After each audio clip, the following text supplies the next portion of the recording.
The bite is on. Let's get ready.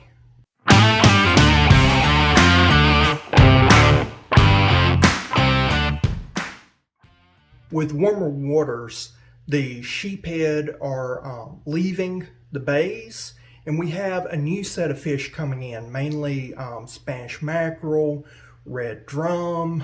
You got some others that are also coming in, like, numerous fish really. So what we're going to do is I'm going to show you how to make certain rigs that can be easily applied to a numerous array of fish. And also, if you stick around, I've got a special knot that I think you'll like. Stick around. A lot of times I will use what I call dropper loops. Dropper loops are great when you really are trying to find where fish are at a certain depth or whatever. And so you may have on the end of this line a weight of some sort, and then every so many feet you want to have a way to hook up a hook. And so this allows you to have multiple baits on one line. And again, I like to use nothing less than 50-pound tests. Sometimes I'll use 100-pound test when I'm out fishing in saltwater because of Spanish mackerel. You get a school of Spanish mackerel in, they'll tear up line like heartbeat. And so you want something strong. So what I'm going to do is show you how to do a dropper loop. So what I do is I take and make a loop. And then you want to make it where you got a certain amount that you want to go out. And I'm saying that I want mine to go out. I won't go out that far. Okay. So I've wrapped around. Now I'm holding the two ends of this loop. Now I'm taking my fingers, and you can use a toothpick or whatever. You can use your fingers like I am. I'm just wrapping a few times to create another loop, and then I'm running this loop through that loop right here, and then you pull the sides, and there you go. Of course, you always want to moisten before you cinch it up. Now, what I normally like to do, I like to go about an inch or two, and then I do a knot, just overhand knot. Now, yes, you are creating a weak spot by doing a knot, but the whole purpose of that is that it kind of makes it stay away from your main line. And so with that, then all I've got to do is take a hook, run this folded loop around my hook and come back, and there you go. Now I've got me a regular setup that I can have my fish on if I want to have fish, or if I want to have cut bait or whatever. Let's do another one just to show you. So again, I am taking and I am doing a big giant loop, and so here we go. I'm taking this right here and I'm folding around a few times, and now I'm getting the center of this loop, I'm pulling it through,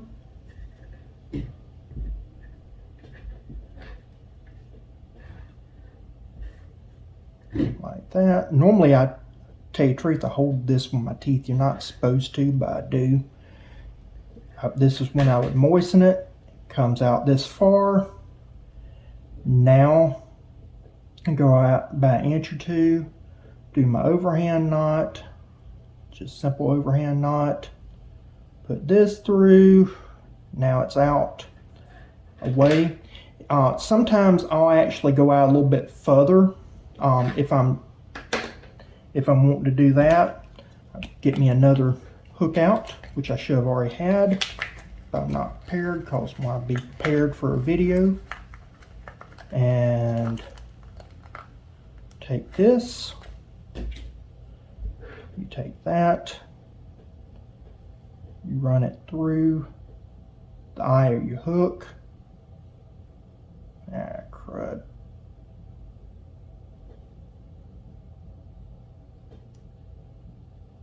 Not being able to see and having fat fingers is fun. Alright, so you go right through your eye, your hook, run around. And again, I said not being able to see is fun.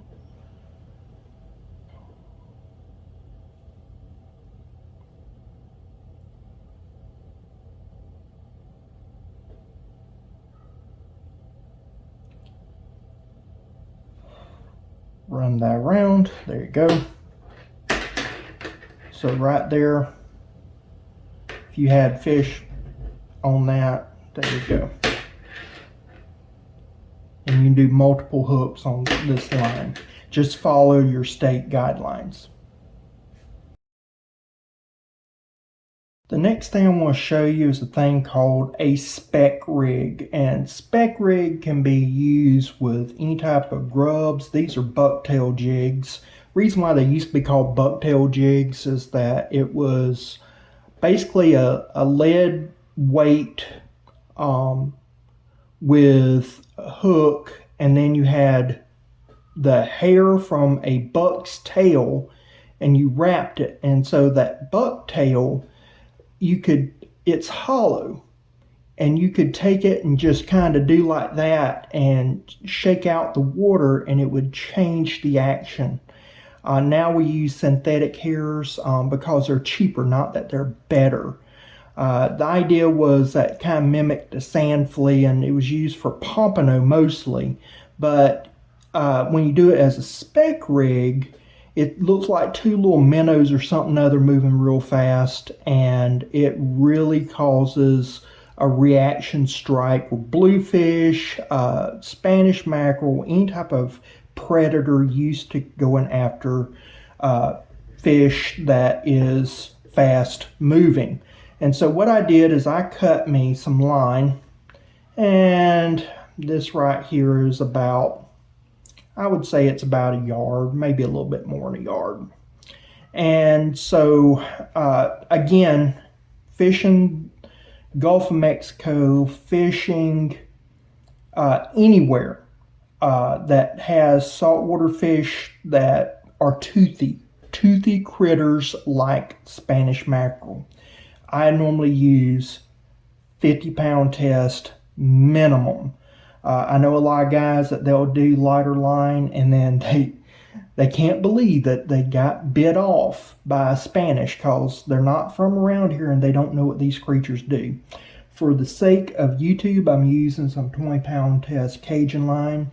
What I'm going to do is I'm going to tie these two. So I'm going to tie one to one end and one to another, and I'll come back with that. But what I did is I tied just a regular improved cinch knot or improved clinch knot, whatever you want to call it, and to each end. And now I've got the loop right here. So what I'm wanting to do is I am going to pull that loop to where I want it to be about right there in distance. I want about a foot and a half. And then what I'm going to do, I'm going to come out here and I'm going to give myself about 2.5 inches, maybe an inch, and whatever. It doesn't really matter. When you're doing heavy line, you can get away with a little bit more, just enough to be a good eye to tie on to. Now, what I've got is a rig set up where I tie on my main line onto this little loop, and when I tug, these are offset at different levels, and they're flipping and flopping through around the water, and when a fish comes up, it'll hit it, and that's a spec rig. This right here is a gotcha. It's one of the lures that I love in the spring, summer, and fall to catch saltwater fish, especially Spanish mackerel, bluefish, anything that wants a fast-moving bait. This is a weighted head, and you're just constantly jerking this. You don't let it stop, and this is darting all different directions.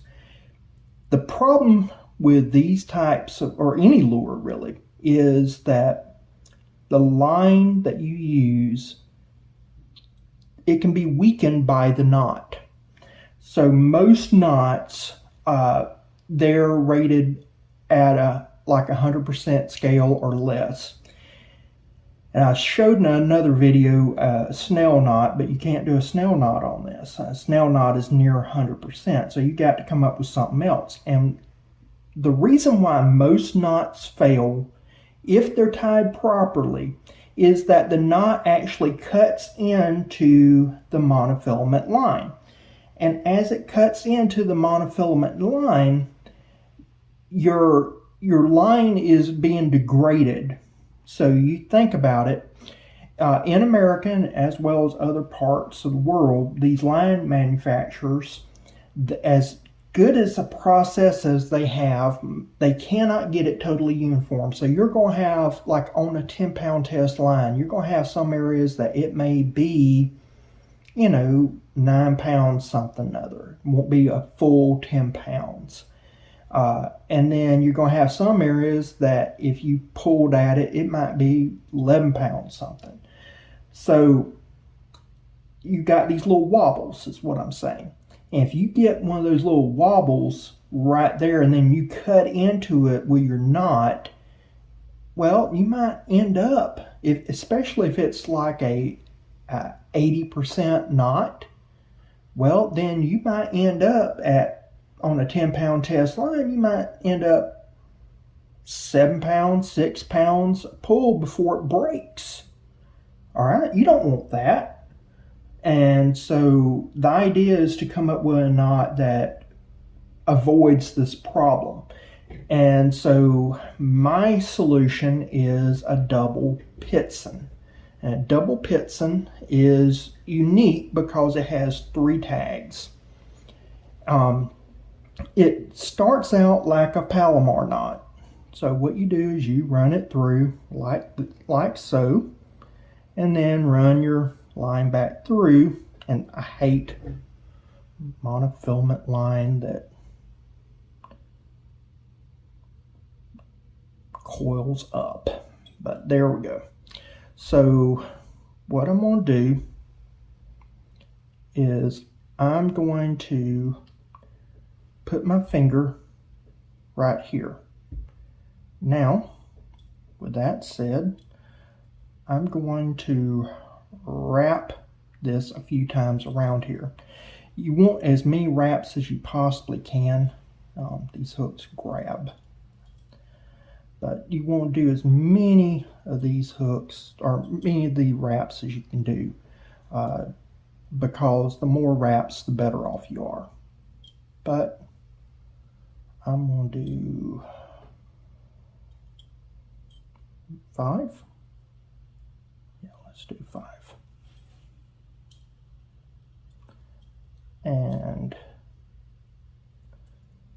now take this loop and go back through that loop I've created with my finger right here. So trying to keep this thing from spinning, because on camera things do not go as well. It's called the YouTube curse. I don't know why, but That's what it is. All right, so there you go. Now,